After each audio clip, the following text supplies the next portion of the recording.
Itu saya ditelepon sama Tunggal Jaya, lu mau nggak pindah ke Yamaha? Mau lah Pak. Balap apa? 600. Wah, ini impian saya. Dulu digembar-gembor sama Yamaha tuh, jadi Rei Ratu Kore diprediksi buat MotoGP.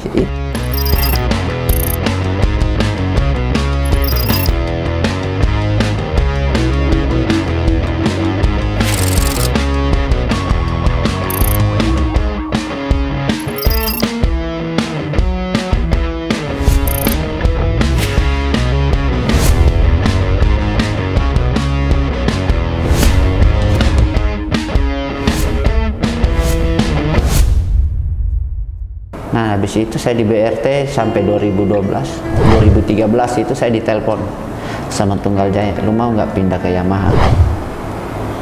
Mau lah Pak. Balap apa? 600. Wah, ini impian saya. Pertama kali itu ya. Saya kasih tahu di BRT,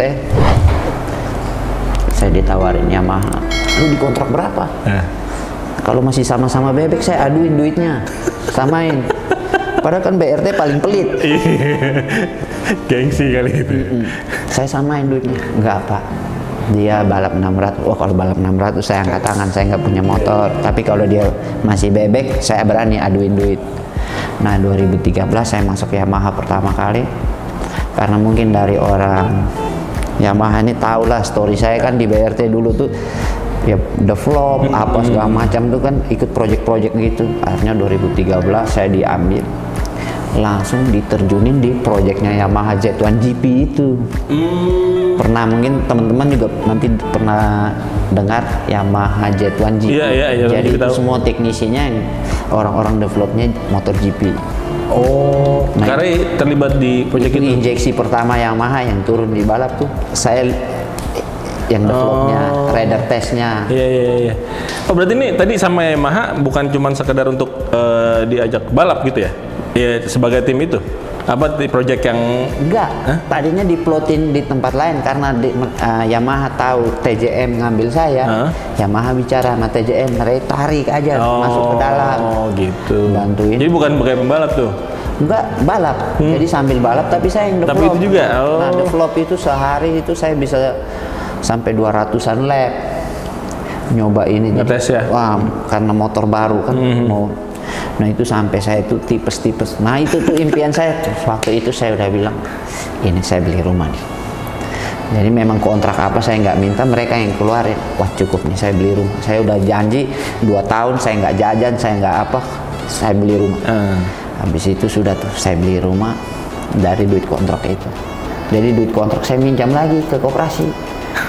Makanya orang banyak ngomong saya itu gila karena ya berani-berani aja udah. Saya pikir kalau saya nggak gila, saya nggak punya rumah. Gitu. Jadi dapat duit kurang, nanti kontrak 2 tahun cair baru tutup. Berarti itu akhirnya dapat beli rumah di Bogor, Cibinong ya. Iya. Tercapai lah tuh ya impian Tercapai. 2007 waktu itu ya. Iya. Jadi punya kesampaian, punya rumah.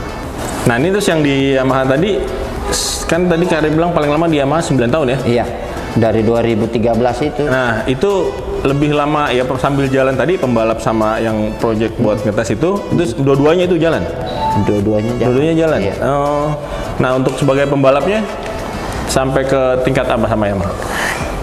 Terakhir sih kan dulu digembar-gembor sama Yamaha tuh, jadi Rei Ratu Kore diprediksi buat MotoGP. Itu masih ada di Google beritanya. Oh, beritanya. Oke. Tapi ya berharapnya nyampe, tapi kalau enggak ya udahlah. Tapi satu saat pengen punya pembalap-pembalap atau seenggaknya punya manajemen yang mirip MotoGP. Oh. Ya, kayak gitu. Iya. Mudah-mudahan enggak. Nah, itu berarti dari itunya karir di Yamaha-nya nih sebagai untuk pembalapnya nih. Jadi 2013 itu nggak prestasi, nggak. Karena kerjanya develop, capek, tipes. Iya, berarti. Tapi hasil kerja saya juara nasional. Hasil kerjanya. Iya, jadi dia dapat bonus motor sama uang sekian, saya pun sama. Oh. Jadi nggak nongol tapi sama. Kalau dia kan nongol tapi ya sama juga.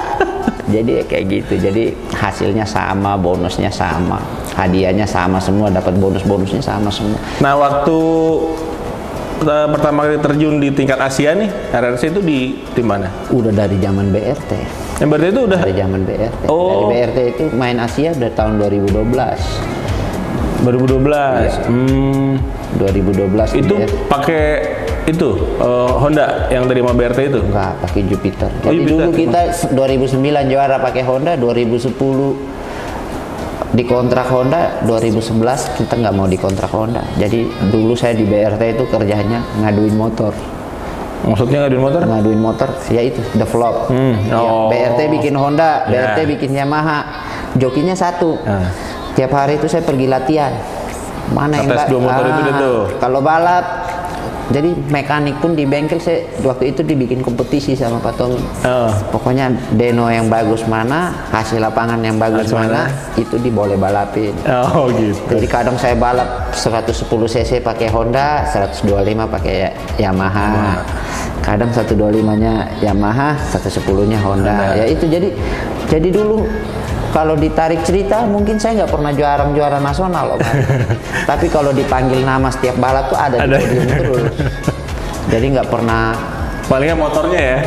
Iya. Motornya paling. Pernah juara nasional kalau dari dulu jarang, paling runner up. Oh. Nah itu berarti terakhir yang tim ABG kan Yamaha ya, tadi sampai Iya. 9 tahun berarti sampai 2000. Nah, jadi di Yamaha lagi tuh 2013 prestasi, 2014 dikasih kesempatan buat ikut Suzuka 4 Hour. Oh.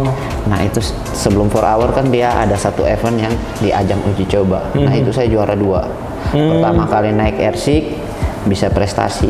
Oh itu yang di Suzuka 4 Hour itu yang karir yang sempat netep di Jepang ya, nggak salah ya? Jadi setelah itu Oh.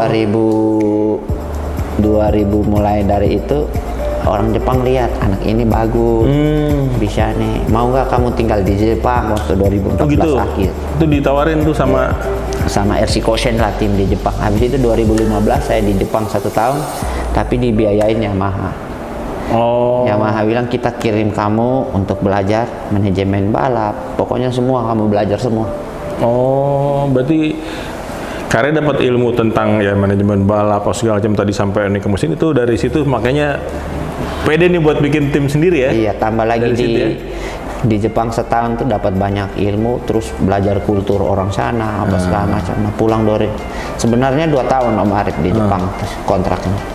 Hanya karena 2016 di Yamaha Factory waktu itu dia sudah bentuk tim untuk yang Asianya kekurangan pembalap.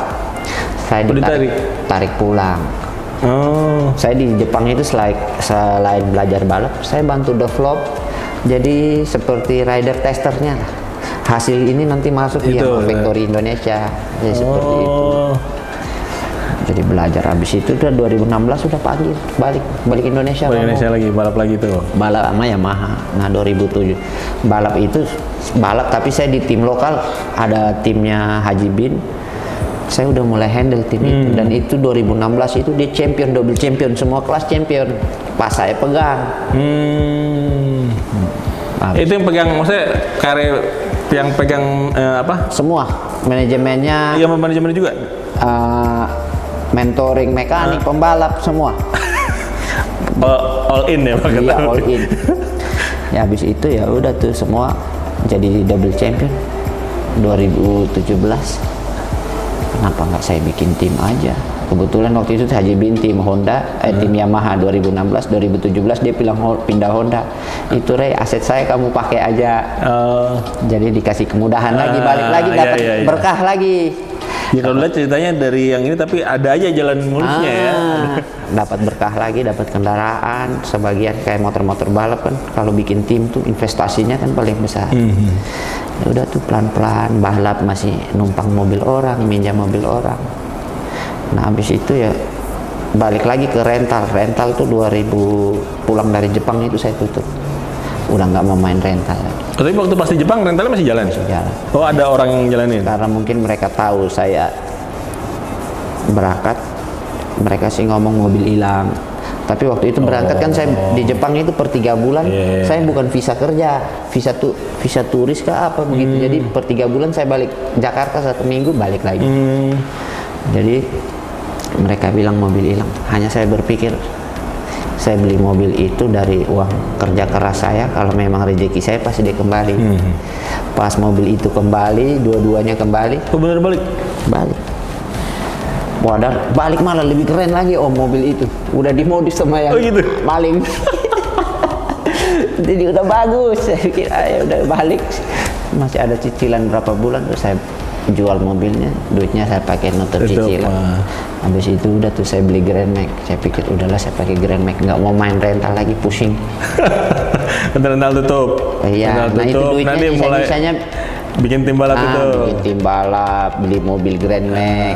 Saya pikir-pikir dulu juga pacaran sama cewek saya, istri saya yang jemputnya pakai Grand Max. Dari dulu saya udah kasih tahu ke GI kemana pakai Grand Max. Kadang-kadang sampai orang bilang, Pak kalau mau nurunin barang lewat situ aja. Padahal kan kita mau pergi makan, hanya mobilnya Grand Max. Lucu-lucu. Diomel-omelin saya security lah karena bawa Grand Max. Karena bawa Grand Max ya. Grand Max yang ini lagi yang apa? Blind fan. Iya, blind fan ya. Dikira ambulans. Iyalah, sangat bawa barang ya. Nah udah tuh habis itu ya sudah tuh banyak. Jadi dari dulu sih ya itu kenapa sampai kata-kata niat baik hasil baik ya itu yang benar-benar yang saya alamin. Jadi perjalanan hidup ya sampai detik ini pun dipertemukan sama orang-orang baik ya seperti ketemu Kak Eri, Pak Ludi dan lain-lain. Oke, wah seru banget nih Kari ya. Nah, saya pengen dengar cerita ini Kari. Kalau nggak salah Kari pernah ada cerita apa waktu di Jepang itu ya, ada patah tangan ya apa?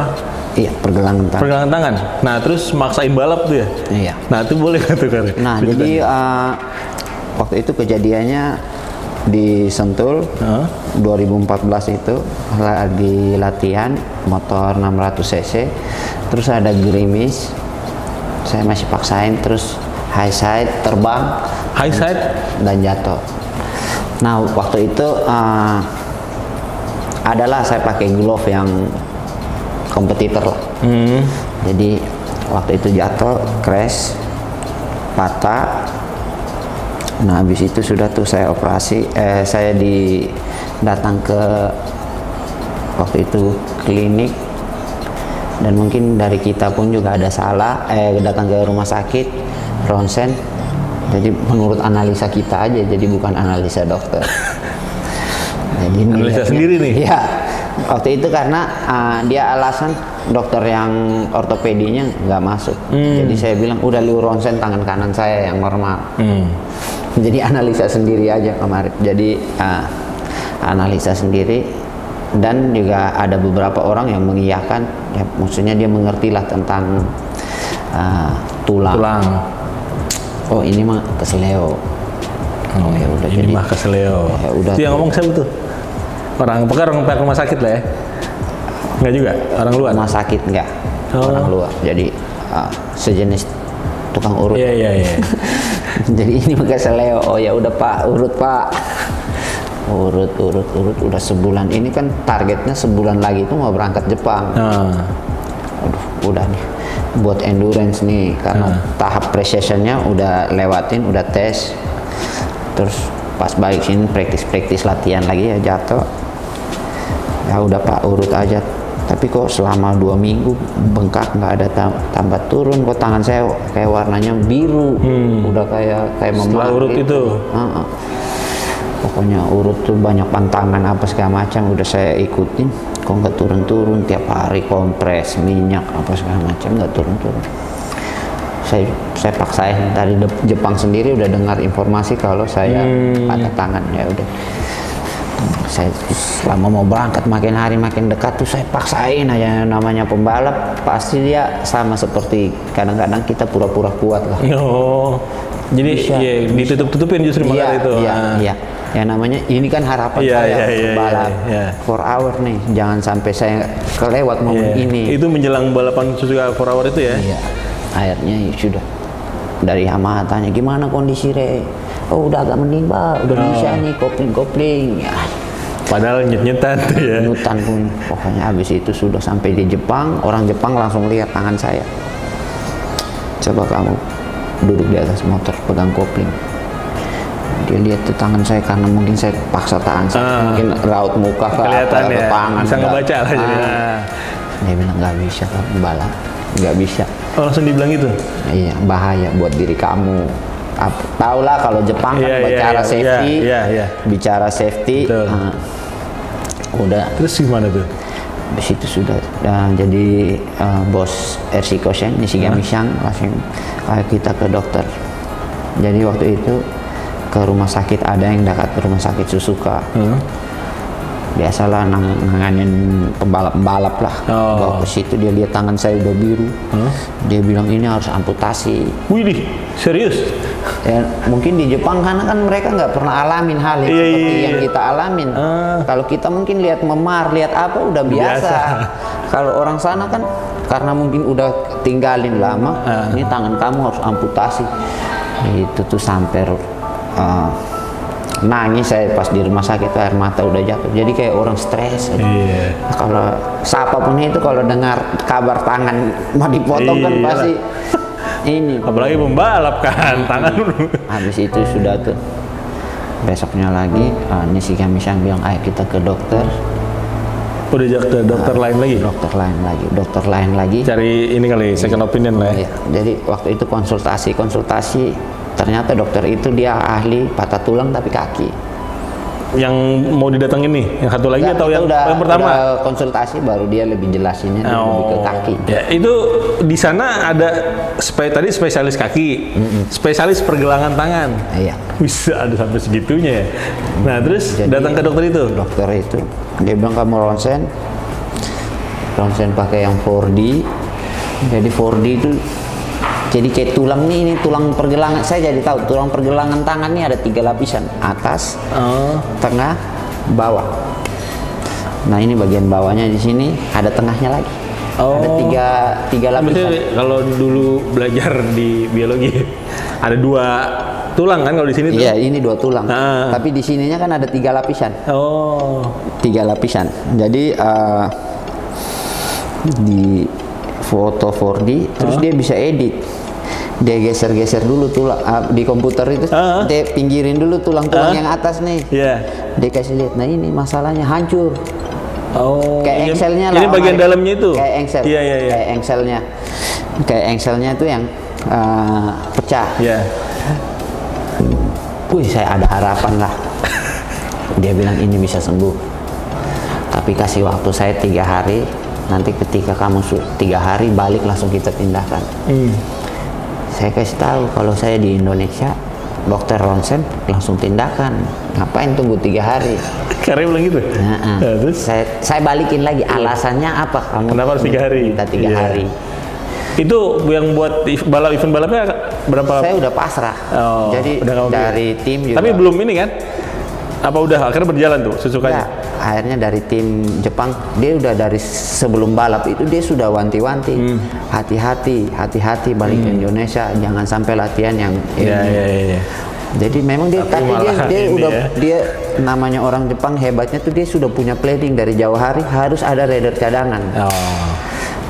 Nah kejadian karena kalau kita dipepetin ya di budaya di Jepang dipepetin tiba-tiba narik orang tuh nggak bisa kayak begitu. Jadi awal bentuk tim itu dia sudah ada rider. Jadi pas saya kenapa-napa langsung ini masuk. Nah habis itu sudah tuh saya tanya kenapa 3 hari, dokter itu jawab saya harus belajar. Harus belajarin dulu sama dia. Dia belum pernah kali nemu yang begitu ya. Saya nggak nanya dia belum pernah atau enggak, hanya dia bilang saya harus belajar pen seperti apa yang harus saya siapin, lem karena ini tulang hancur dan kemungkinan akan terjadi ada pen yang permanen yang saya tanam. Nah, balik 3 hari itu, habis itu ya itu sampai hotel tuh masih aja nangis. Saya telepon ke Indonesia tuh, kenapa ya saya nggak ambil tindakan aja di Indonesia biar saya jadi nangis tuh bukan masalah tangan lagi, kayak kesempatan saya ini hilang, kesempatan saya ini hilang. Padahal saya diiming-iming untuk nanti tahun depan balik ke Jepang untuk belajar apa di sini dengan mungkin kalau saya balap saya prestasi mungkin saya bisa balik lagi belajar di sini. Ya udahlah saya pikir ya udahlah, semua risiko pas saya tanggung. Ini gara-gara tukang urut dulu nih gitu kan? Gak ada gitu nggak juga? Enggak juga. Oh. Tadinya pengen ada pemikiran seperti itu, tapi oh ya udahlah, saya juga yang salah. Kenapa saya percaya yang begitu-begitu? Akhirnya ya dari situ saya belajar. Berarti segala sesuatu saya harus hitungnya benar. Jangan harus dengan matang lah ya. Jangan kuat, aman. Ya mungkin waktu itu berpikir apa kalau ini hemat kos atau adalah kayak waktu itu timnya yang dari timnya yang saya berlindung waktu itu, yang dia yang ngambil keputusan seperti itu. Hanya ya sudah, saya pikir itu sudah lewat, jadiin pelajaran aja. Terus udah 3 hari datang? 3 hari datang langsung masuk ruangan operasi. Masuk ruang operasi. Jadi sebelum hebat, jadi saya punya pengalaman juga. Di Jepang itu sebelum dia operasi orang, dia akan kasih kenal barang-barang apa yang dipakai, seperti gunting. Pasien dikasih tahu? Iya, ini pennya yang akan dipasang, ini gunting, ini pisau, ini apa. Oh, jadi gitu. Dia kasih showing lah. Ini barang-barang, barang ini udah aman, steril. Okay. Tapi mungkin diam-diam dia udah suntik saya, tahu-tahu lewat. Oh gitu. Dan di Jepang itu pada saat operasi waktu itu cuma translator aja yang boleh masuk untuk komunikasi. Omongan saya sama ini aja, komunikasi. Setelah beres operasi udah selesai di kamar. Dari Yamaha-nya berapa lama operasi? Operasi itu kurang lebih berapa? 45 jam kayaknya. Habis itu sudah tuh saya balik kamar. Nah di Jepang juga kalau orang sakit tidak boleh ada keluarga yang jenguk. Dia jenguk boleh, tapi ikut jam. Kalau kita kan di Indonesia jam berkunjung 17 sampai 19 itu kan cuma tulisan doang. Kadang-kadang pergi jam 20 juga masih masuk. Yang ngatur jamnya yang besuk, bukan rumah sakitnya.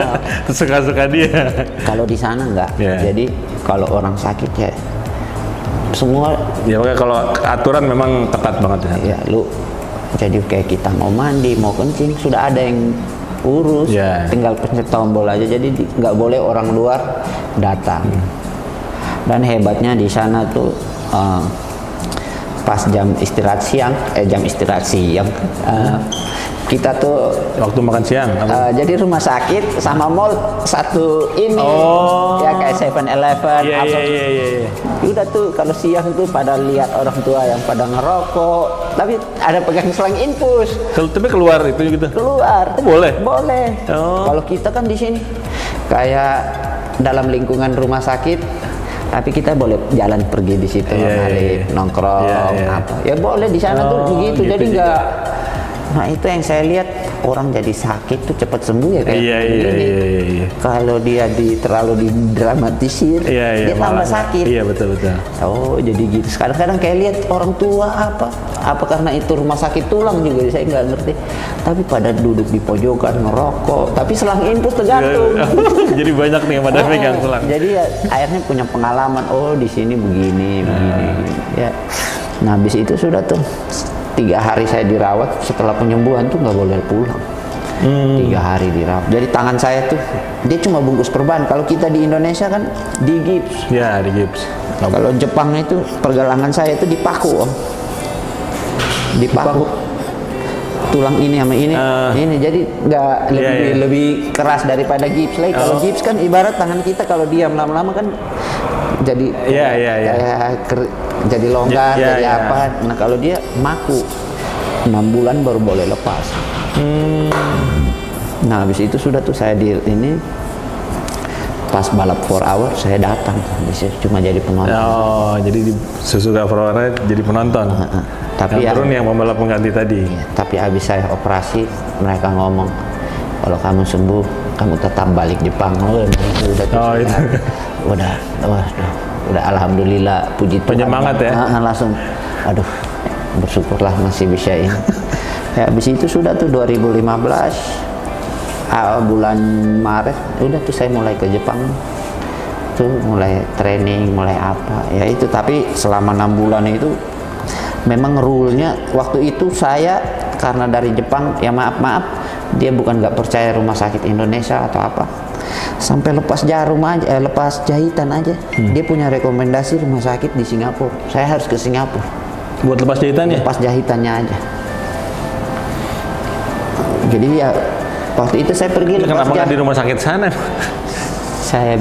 Enggak, waktu itu pas habis udah operasi beres 4 hour, 1 minggu kemudian kan saya balik Indonesia. Harus Pokoknya jangan di Indonesia. Iya, 2 minggu di Singapura lah paling ini ya. Lu lepas benang harus di rumah sakit Singapura, rumah sakit ini ya, dikasih detail, Biasa, dibikin surat pengantar apa segala macam. Ya udah lepas di sana, hitung-hitung copot benang 4 juta. Tiket apa segala macam. Ya sama aja. Pas udah beres habis itu 6 bulan nyabut pen juga. Saya udah ada di mana tuh? Bagus juga nih rumah sakit tulang yang di Seminggu. Iya. Ada tuh, ya. Iya. Seminggu ada. Itu bagus kan? Iya, katanya. Terkenal lah di Jakarta. Iya, terkenal. Saya udah ke sana. Dokter bilang, "Oh, ini gampang, bisa toh kayak berasa di tangan tuh jari-jarinya longgar, kakinya tuh longgar, tinggal narik aja." Saya kasih tahu saya mau lepas jahitan di sini dengan alasan budget ya biaya lah. Biaya ini. Oh enggak. Semua biaya yang kamu keluarin nanti ditanggung. Berangkat aja lepas di Singapura. Ya udah. Singapura lagi tuh. Habis 6 bulan tuh saya pergi lepas di Singapura one day care. Jadi saya masuk ruangan operasi masuk rumah sakit itu jam 4 sore, udah pagi udah datang, disuruh puasa masih jalan-jalan juga. Habis itu masuk jam 4 sore, antrinya kan lama. Jam 6:30 keluar tuh udah. Dokter bilang kalau kamu nggak muntah dalam 1 jam boleh pulang. Saya pikir-pikir saya harus paksa kuat nih, kalau saya muntah nginap semalam 10 juta. Biaya lagi. Kayak paksa kuat aja. Dalam sejam nggak muntah. Itu saya pergi sendiri juga. Jadi urus. Nggak ada yang nemenin, emang ada. Jadi selama saya patah kaki, patah tangan, saya udah punya prinsip. Saya senang-senang jangan sampai saya pulang nyusahin orang di rumah. Dalam artian nyusahin orang tua. Jadi kebetulan waktu itu juga belum nikah, belum apa. Ya udah urus diri sendiri aja, menikmatin. Jadi ya. Tapi ya tetap prosedurnya apa saya jalanin semua. Berarti tadi setelah dicabut di Singapura ya? Itu balik Indonesia? Balik, besoknya langsung balik. Pengennya tadi kalau malam langsung sehat, mau langsung cabut malam aja. Ya udahlah, tunggu besok aja. Nah, terus setelah dari situ masih yang di Jepangnya yang kontak di Suzuka-nya itu masih? Itu 2014. Pas 2015 kan saya udah sehat tuh. Ya udah saya di 2015 bulan 3 saya ke Jepang udah selama setahun. Hanya durasinya waktu itu karena saya urusnya mepet apa segala macam. Saya cuma dapat visa kayak visa turis ke visa apa tuh per 3 bulan Mbak harus keluar dari Jepang. Jadi waktu itu mereka minta kamu kalau per 3 bulan keluar ke Korea aja 2-3 hari. Biar jauh. Saya bilang Korea, saya nggak mau. Saya balik aja Indonesia. Korea saya nggak tahu. Tar keluar nggak bisa masuk. Negara orang mendingan di Indonesia. Kalau saya nggak bisa masuk kan aman. Jadi saya per 3 bulan balik Indonesia seminggu. Nah awal-awal di Jepang itu ya nggak betah. Karena dengan kita kultur biasa yang hoya-hoya, ketemu kultur yang di saat kerja harus serius. 3 bulan pertama tuh nggak betah. Tapi sudah berjalannya waktu saya nggak mau pulang. Saya udah senang sama budaya ini, terus udah mulai tahu lah. Saya harus begini, saya harus begini. Kayak gitu. Biasa lah ya. Iya.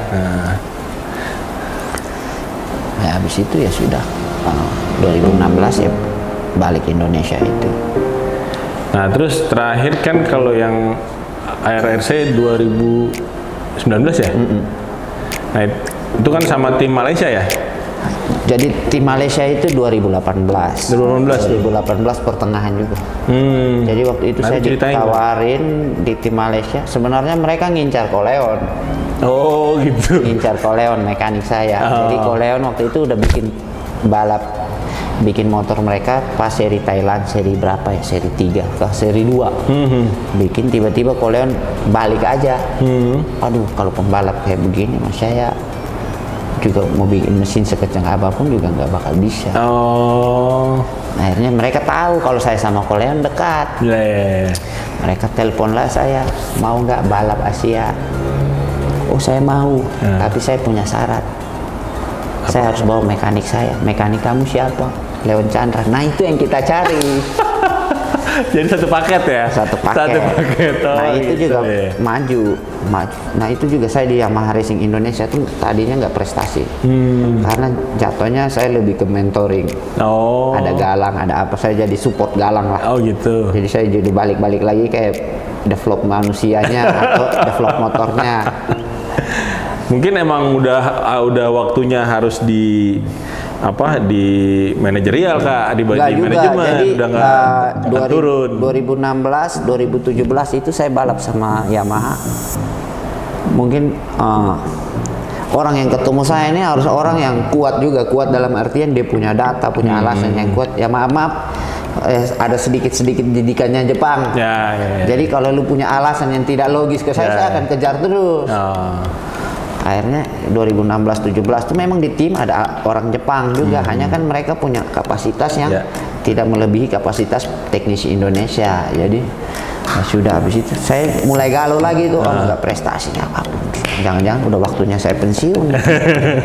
Nah habis itu tuh saya bilang sama Pak Wahyu, saya mau balap di tim saya sendiri, kasih saya kesempatan. Kalau satu seri ini saya tidak juara, tahun depan gak usah kontrak saya. Jadi saya mau tes, saya masih bisa belok atau motornya yang kurang. Ternyata saya balap masih juara 1 di lokal dan ninggalinnya jauh waktu itu 2017. Itu udah di tim sendiri nggak apa yang Yamaha? Tim sendiri. Tim sendiri ya? Tapi saya masih di posisi kontrak ya, saya ingin coba. Habis itu sudah 2016-2017 karena saya di Yamaha udah ini. Ya mungkin ada pergantian rider, udah saya diudahin. 2018 tuh setengah tahun Asia udah jalan, saya nggak ada tim. Ya itu tadi masuknya One XOX. Tim Malaysia itu ya. Habis itu ajak balap langsung seri 3 di di Suzuka. Nah kebetulan Suzuka tuh salah satu sirkuit favorit saya. Ya mungkin karena pernah lama tinggal di sana. Terus ya itu balap langsung nomor 5 ya. Seri-seri berikut tuh udah mulai 3 besar terus dipakai terus lah. 2019 dikontrak lagi, 2020 kemarin dikontrak lagi. Cuman akhirnya pandemi ya. Iya, gara-gara COVID. Berarti cuman sekarang status masih di bawah One XOX apa? Status sekarang pembalap belum jelas sih. 2000 ini nih karena kan dari Asia sendiri belum rilis jadwal, dari TKKR pun juga nggak berani bicara untuk segala macam karena kondisi COVID ini. Kalau kita sudah deal-dealan ternyata balap nggak jadi atau apa kan, mendingan tunggu kondisi sudah normal nih baru. Ya mudah-mudahan sih abis Lebaran kita semua juga udah divaksin. Iyalah, mudah-mudahan nih segera dan berakhir bisa balap mulai. Pandemi ini bikin ini ya semua lini ya sampai jadi nggak bisa ngapa-ngapain kita ini. Nah Kak, sekarang nih kan dari tadi cerita Kare ya yang sempat tadi tangan jatuh terus ternyata kaki juga sempat ini ya. Nah ini sekarang kita mau bahas untuk riding gear nih Kak. Nah selama balap ini kan ya udah berarti total balap sampai sekarang kan masih 19 tahun. Udah 19 tahun ya. Nah udah ya mungkin jatuh mah udah nggak kehitung lah ya. Nah ini untuk pemilihan riding gear gimana nih Kak? Nah kebetulan saya juga tadi saya cerita juga udah lama di Jepang. Terus saya pernah alamin kayak patah tulang kayak tadi saya bilang. Saya kan pakai adalah merek kompetitor glove. Nah setelah itu habis patah itu saya ke Jepang, saya jadi banyak dijelasin sama orang sana. Akhirnya saya pilih, jadi nggak ada unsur iklan, pakai glove yang Taichi. Kenapa? Saya tanya. Jadi kalau di sana tuh dia bikin sesuatu punya alasan. Nah ini juga ada sarung tangan RS Taichi. Jadi saya tanya waktu itu kenapa ada seperti protektor seperti ini, terus ada protektor yang di telapak tangan, apa segala macam. Jadi dulu waktu saya jatuh tuh saya pakai ada yang biasa lah. Nah saya tanya waktu itu di Taichi-nya kenapa harus ada protektor seperti ini. Jadi biar kita jatuh si tangannya itu bisa lindungin. Terus ini kenapa ada seperti ini biar langsung jadi kalau kita nggak ada slider seperti ini atau tulangan gini, langsung kunci tangan kita pasti langsung muter gini. Ini sama kalau di helm di Arai yang R75-nya ini nih,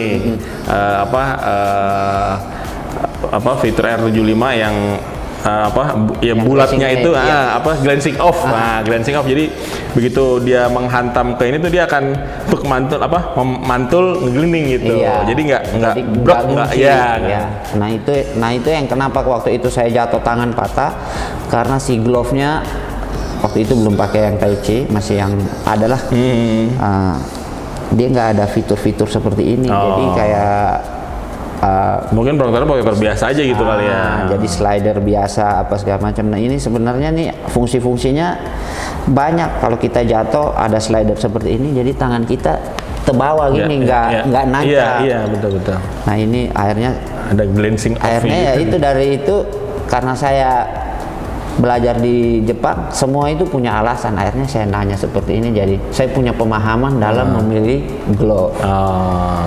Berikut pun juga helm, saya itu juga udah pakai Arai itu dari tahun 2013 tuh udah helm Arai. 2013 ya. 2013. Ini helm Kare semua ya, Arai ya. Nah ini koleksi saya nih dari bawah atas. Nah ini semua. Nah ini yang 2020 tapi nggak pernah terakhir pakai, ya? Om. Iya kan kalau lagi ke pandemi 2020 nggak ada balapan. Iya. Nah ini saya pernah dengar juga nih yang nggak usah disebut pas kapannya lah ya. Kalau nggak salah waktu itu kan kalau saya lihat Kare selalu pakai Arai nih. Iya. Terus sempat nih ada kalau nggak salah timnya kontrak dengan merek helm tertentu gitu ya. Benar. Cuman Kare tetap kekeh nggak mau pakai helm itu, maunya tetap helm Arai gitu kayak. Iya. Sampai akhirnya logo Arainya harus ditutup kayak. Hampir seperti itu. Jadi emang nggak mau main-main dengan safety gear ya. Iya, kalau bicara helm sih, kalau buat saya kenapa milih Arai? Satu itu berasa kayak kepala itu dipeluk. Gimana sih kalau orang meluk kepala itu kan rasanya tergantung aman, nih, yang meluk siapa nih? Waduh. Iya. Meluk sih lebih enak sih. Iya. Jadi kayak orang tuh kepala kita tuh di benar-benar diproteksi, di kayak pas aja nggak ada. Terus noise-nya untuk angin apa segala macam, terutama udara ya, udara. Jadi saya tuh dari dulu udah cuma pakai 2 brand helm, yang terakhir ya Arai, yang sebelumnya ya cuma beberapa tahun pakai merek KYT lah. Iya, nggak apa-apa. Dari itu cuma pakai beberapa tahun, habis itu saya pakai Arai. Nah itu dari dulu sudah terbiasa seperti itu. Pas kemarin di tim tuh sampai pokoknya rame lah kita di dalam itu tuh gontok-gontokan. Karena kita waktu itu saya didatangi Kare karena mewakili Arai Indonesia untuk sempat bikin surat buat menjelaskan sana kalau memang kita ada bahasanya kita ada kontrak gitu ya, padahal mah kita nggak ada kontrak, bener ya. Kontrak, tapi kan akhirnya ada logo karena saya di Indonesia disupport Tai Chi Indonesia dan Arai Indonesia. Tadinya ada logo di sini Arai. Akhirnya saya bicara sama Om Arif sama Kak Erik, udah nggak apa-apa Kak, tutup aja. Toh dia Arai juga ditutup, orang juga udah tahu. Akhirnya kita nutup logo di sini tutup karena kita juga nggak harus ngehargain posisi. Iya, kita juga waktu itu juga seperti itu. Ya kita menghargai memang karena ya namanya ya harus profesional juga kan, karena ada kontak segala macam. Cuman ya kalau ini kan kalau emang udah bicaranya udah prinsip ya. Karena memang ya mungkin merasa nyamannya dan safety-nya ya untuk helmnya pakainya di Arai gitu. Cuman tadinya juga sempat nyoba, jadi di tim itu dikasih kesempatan. Lu coba dong sebelum lu bilang enggak. Akhirnya saya jadi tahu. Tadinya kan saya sudah terlalu nyaman pakai Arai, ibaratnya tidak ada komparasi apa-apa. Ternyata saya pakai tuh beda dari busanya, dari ya itu kayak tadi saya bilang, kenapa saya sampai keluarin kata-kata kayak kepala di bawah. Gitu. Nah, karena saya sudah coba yang lain. Jadi dari tim juga ini, ya itu cobalah. Saya rasa tuh memang beda. Terus kenapa saya cocok Arai? Saya tinggi, terus kalau balap tuh saya selalu nunduknya maksimal. Nah kalau pakai yang lain tuh kepala saya tuh nggak luas, karena mungkin batoknya kah atau apa, saya kurang ngerti. Tapi kalau dengan Arai ya saya biasa-biasa aja tuh. Terus tambah lagi kan kalau saya kan ada minusnya Om. Apa tuh? Mata minus 0,75 sampai 0,5 lah, sama 0,5 minus ya? Iya. Tapi balap nggak pakai kacamata enggak kan? Kalau softline enggak juga. Nah visornya itu ya ngebantu. Kalau jadi kadang kan kalau memang visor nggak bagus, kadang-kadang tuh kita pusing. Gitu. Kayak kalau lihat sesuatu tuh apa tuh kalau ini kalau ini ya jernih-jernih aja. Ya apalagi kalau memang mata ada ada gangguan lah ya. Nah itu yang bikin kadang-kadang kan kalau kita visibilitasnya nggak bagus di atas motor kan otomatis kita maksain mata. Akhirnya kurang fokus jadi cepat capek. Iyalah, ya kan jadi, vital juga itu. Nah dari situ udah tuh pakai Arai ya sudah cukup lama lah, 2013 sampai sekarang. Jadi ya lumayan. Untuk helm Arai biasa sekarang pakai. Iya. Kalau glove itu mulai 2000 saya pakai, habis saya cedera itu mulai 2015 itu udah pakai glove Taichi. Nggak mau ganti yang lain. Dari ini kan yang ini memang pengalaman ya, bukan ini ya, bukan iklan. Bukan iklan. Jadi dari ini kan yang udah tipe terbaru yang GP Evo. Iya, ini yang dari yang sebelumnya yang NXT 055, sebelumnya 053, 55 sampai yang terbaru saya pakai. Ini maaf Kak, ini yang terbarunya malah dia memang kan ya namanya ini ya, model kan inovasi terus ya. Nah, ini apa namanya yang bagian kelingking nih Kak, dia protect bagian kelingking luar. Dia sekarang ada yang Evo yang 055 ini dia ada protektornya nih Kak. Iya. Nah, di bagian sini nih. Nah, ini lebih aman. Nah, ini sempet kan 2019 kalau nggak salah dengan keluarga. Nah waktu itu ingat nggak Veros yang Veros atau Veros ya, yang kelingkingnya ini kan. Nah itu sangat Kak Erik bilang tuh, waduh sayang nih kejadiannya pas ini belum keluar karena Veros pas jatuh tuh kelingkingnya tuh yang apa namanya mungkin pas jatuh ya akhirnya patah ya. Iya. Nah ini sekarang dia ada ininya nih. Saya sini di bagian kelingking gitu. Nah ini ada slider gini. Ya ada slidernya. Tujuannya ya biar kalau aspal atau semen kontak langsung sama kulit kan pasti keset. Iya. Kalau ini ada pelicin-pelicinnya. Nah, jadi licin ini ya. Iya, jadi slidernya yang habis, tapi tangan kita nggak nancap. Ya. Soalnya vital juga. Nah ini yang paling baru. Iya, yang terbaru 055. Iya. Oke Kare, lumayan seru juga nih tadi cerita Kare. Nah ini sekarang saya mau Kare kasih apa ya tips atau trik nih, tips dan trik ya maksudnya buat teman-teman Prime Gears yang mungkin mereka mau mau jadi pembalap lah gitu ya, maksudnya. Ini awal mulai gimana nih? Atau kan kalau belum ada sponsor kan nggak mungkin lah baru mau mulai udah langsung dapat sponsor kan? Nah tanpa sponsor gimana tuh caranya biar bisa dapat sponsor? Nah itu seperti apa? Mungkin boleh di share Kare. Nah untuk teman-teman yang pengen jadi pembalap paling utama itu kemauan, disiplin, attitude, dan yang paling terakhir itu biaya. Nah jadi untuk kayaknya yang paling terakhir yang ini bahaya. Bahaya. Nah itu tapi itu karena apa yang kita tanam, kalau kita sungguh-sungguh pasti kita tuai. Nah itu untuk jadi pembalap ya modal utamanya ya seperti itu. Saya juga dulu bisa sampai hari ini ya karena dukungan orang tua dan ada keringat darah lah, orang udah ngeluarin biaya segala macam untuk jadi saya prestasi. Jadi kalau kita udah memang sungguh-sungguh niat pengen jadi pembalap, harus gaspol, jangan setengah-setengah. Ragu-ragu mendingan jangan. Jadi emang ya mau jadi pembalap nggak murah. Gitu. Pasti ada pengorbanannya gitu ya. Semua pembalap pun pasti ada ini. Sekelas Rossi pun pasti sama ceritanya. Pasti ya, seperti itu. Nggak ada yang enggak. Oke, itu mudah-mudahan bermanfaat ya gitu. Nah, sekarang sebelum closing ini nih Kak. Jadi selama ya 19 tahun ini Kare terjun di dunia balap, hal yang paling berkesan Kak, ya maksudnya ya entah pas waktu podium bebas di mana atau mungkin pokoknya hal yang paling berkesan ya terkait di dunia balap apa Kak? Berkesan sih hampir semua di balapan ya. Maksudnya karakter saya itu senangnya fighting.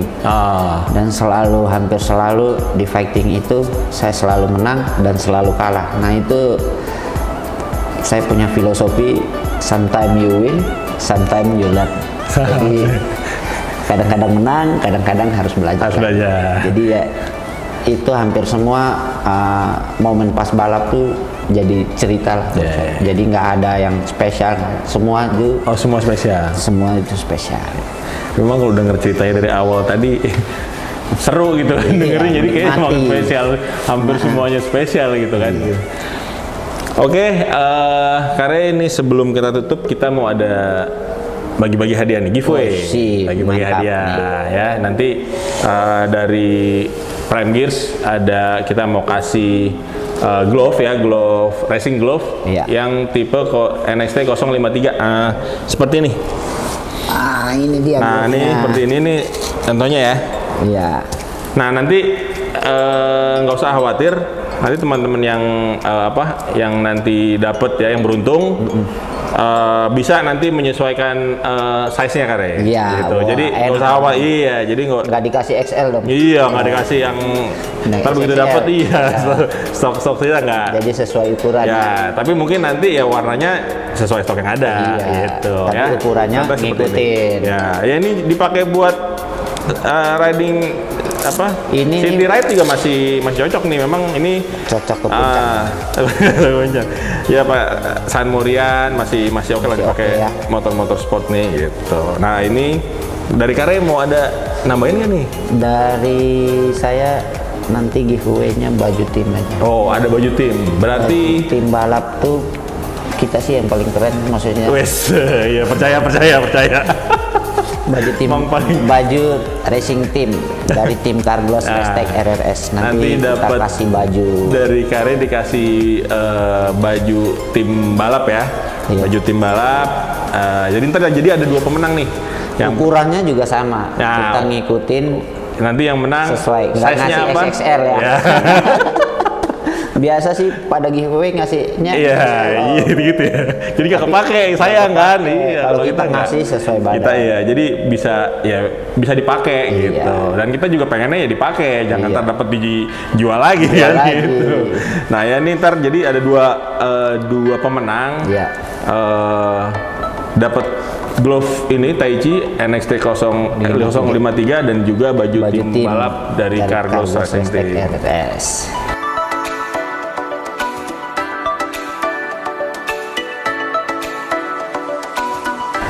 Oke, buat dapetin giveaway-nya, caranya yang pertama ya udah pasti harus subscribe channel ini Prime Gears dan juga channelnya Ray Racing Speed Shop kayak. Iya benar.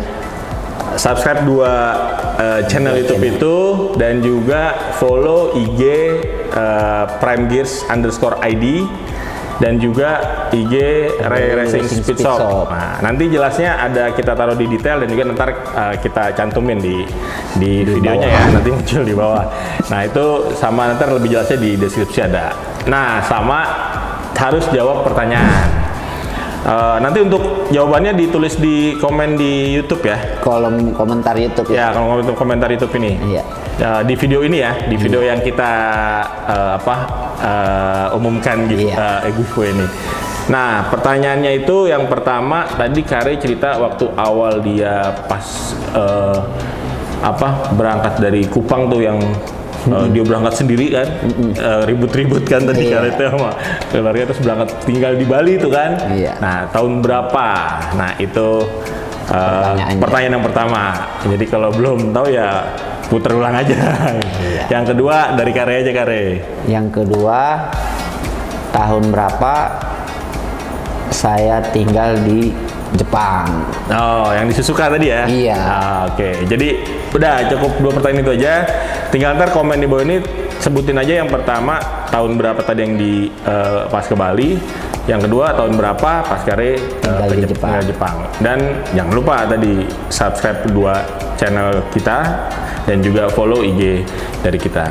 Oke. Gitu. Oke Kare, terima kasih banyak nih. Terima kasih Om Arif. Sudah mau meluangkan waktu sharing sama teman-teman Prime Gears. Sama-sama. Gitu. Terima kasih juga buat Om Arif sudah datang ke Respi Shop Cibinong. Ya keren, kalian harus mampir ke sini. Yoi. Apalagi kalau mau modifikasi motornya biar bisa. Jadi di sini lengkap juga sih. Jadi kita satu area sama mulai dari ada Prime Gear Cibinong, Ya. ada Yamaha Mekar. Yamaha Mekar. Yamaha Mekar juga. Ya kalau mau balap cari motor Yamaha-nya bisa di sini, langsung masuk pindah lagi ke Respi Shop buat modifikasinya. Di sini biar lebih kita kenceng, sering ya kan? sebut high performance sound. Oh iya, high performance. Ya, jadi semua ada. Ya, untuk gear balapnya nanti bisa tinggal ke sebelah di Prime Gears ada. Oke, terima kasih udah menonton. Jangan lupa share video ini jika bermanfaat dan like dan subscribe. Selalu waspada dalam berkendara, tetap gear up. Saya Arif RB. Saya Rera Tukure. Wassalam.